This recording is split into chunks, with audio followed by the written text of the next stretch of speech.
What's going on, everybody? This is Patrick Mid-10 Outdoors. Come back. We're going to do part 2 of Ask Mid-10 Outdoors.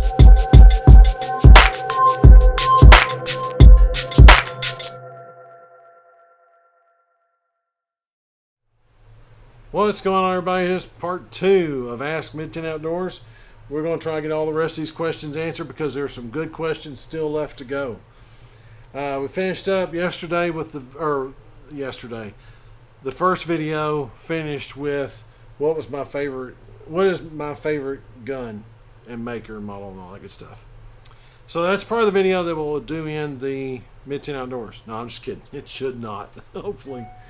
But anyway, so we're on to the next question. Phyllis Malarkey, how did you get started in outdoor life? Bushcrafting, hiking, camping. Well, Boy Scouts. That's how I got started.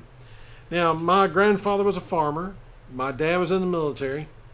So, I mean, there was a lot of working outdoors, but there was never any camping or family camping trips. We never did that.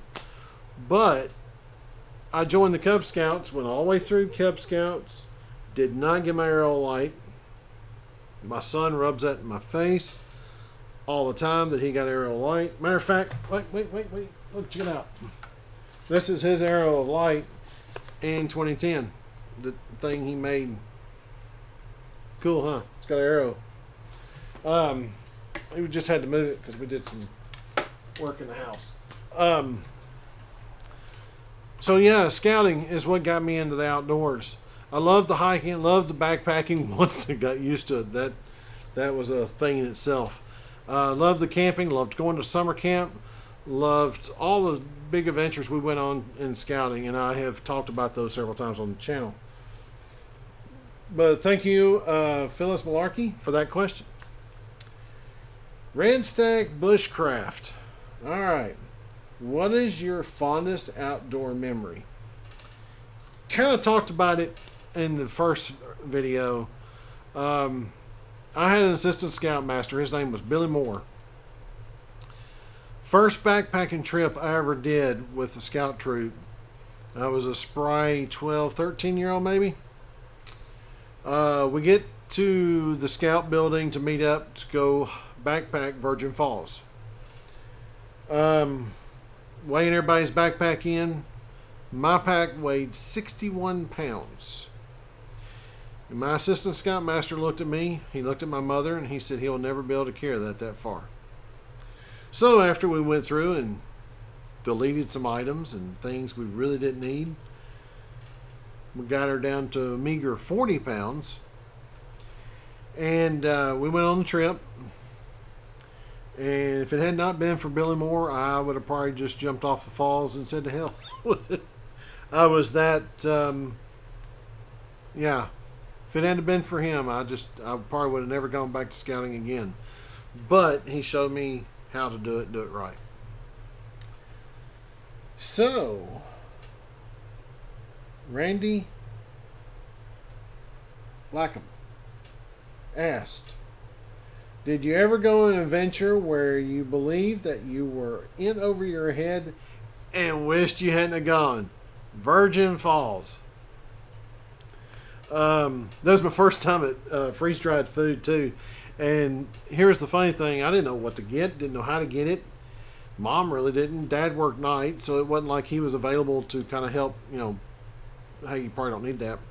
I had these freeze-dried things that were enough for like everybody that was with us. And I was trying to do it for myself. So needless to say, I slept in a tube tent that night I didn't have a sleeping pad, just sleeping bag. And I was hurting bad. So yeah, that one, Virgin Falls. But I went back after that with the right equipment, with the right stuff. Loved it. So there you go. AKA Foraging and Adventures. What's up? Love your channel. I love you guys. Y'all are awesome. Same question I asked Jordan. Let's see. What is your worst survival food you ever eaten? Virgin Falls freeze dried, and it was scrambled eggs and bacon. And I don't remember who the company was that made it, but oh God, it was awful. But I ate it because I was starving to death. But it was a freeze dried. Like I said, that's probably in the early 80s. It had to be in the mid 80s. Well, let's see. I'm trying to think. When did I get? I was in the Boy Scouts in 83, maybe, is when I started. So that. If you were ever to be stranded on an island, who would you want to be stuck with? I read this question and I thought, okay, I want to do this two ways. I'd always want to be stuck with my wife somewhere if I had to be stuck with somebody. She's been around me enough. I think she's actually picking up on some of the survival stuff. The second person, a hypothetical type person, maybe. Wow. I had his name, I forgot, so we'll just go on without that one. Okay, so number 3 on this question. Knife, water, pot, rope, axe. Which only, let's see, you can only pick one to survive with. Oh. I think your knife. I think a knife. Yeah, I think a knife. Yeah, I'm just going to go with a knife. Your spouse is critically wounded.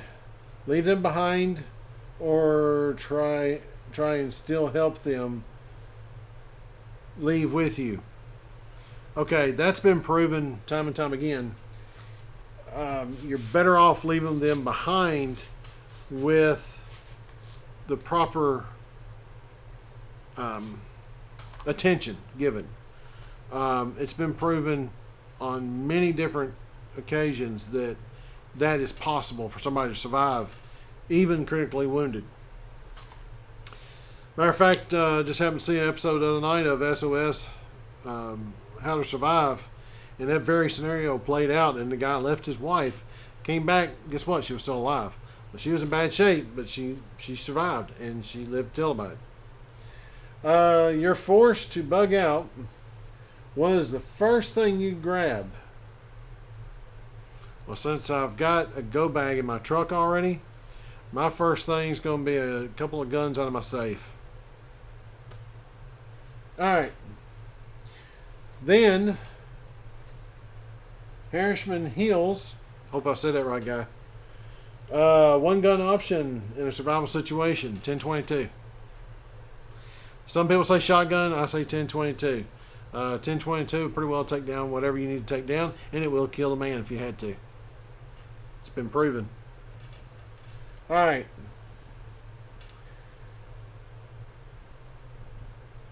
I cannot pronounce your name. I'm sorry, I'm from the South. Are you part of a local 2A organization, and how do you promote them in your state? I was part of Tennessee. It's Tigo, something like that. And I forgot and let my membership run out. Tennessee Gun Owner Association. Thank you. Thank you for all the people who are screaming it. And so I have renewed it. I've got a couple things on my Facebook page that I promote. I know there's no sense in promoting it on YouTube because, I mean, I've only got a handful of people from Tennessee that watch this. Alright. Boneyard. What's up, Boneyard? What is your perfect season for grilling? All of them. You can ask anybody that knows me. I grill in the snow. I grill in the summer. I grill in the spring. I grill in the fall. My grill never gets put up. It gets used year round. There you go. EMT Rifleman. Sorry. Talk to you all the time. I'm goofing up names tonight. What is the furthest location away from your home that you have been to a hike? The Smoky Mountains. I live about 3.5, 4 hours from Pigeon Forge, Gatlinburg, Smokies, and all that stuff. So AT, that's the furthest I've been so far. I would love to go out west and hope to be able to do that soon, maybe within next year. I also want to go north. Annie Farmer, last question. You're the winner. Give my love and appreciation. What part of Tennessee are you at? I'm in Tennessee too. Well, Annie, I'm in Mount Juliet, Tennessee. Not afraid to say that. Been here 11 years. Love the town. I grew up in Antioch, which, if you're familiar with Tennessee, is part of Nashville. So I basically grew up here and moved up here. 30-minute drive. That's all it is. It's different. I have not been out of the Middle Tennessee area since I was born. So I appreciate all your questions. Sorry, the second half is going to be 10 minutes. I appreciate all the questions and everything. If you stuck it out for the whole thing, thank you even more. So make sure you watch one of these other videos. Make sure you subscribe over here or over there, wherever I end up sticking it. And I appreciate everybody. Don't forget my links down below. Go check those out. And I appreciate y'all. Be prepared.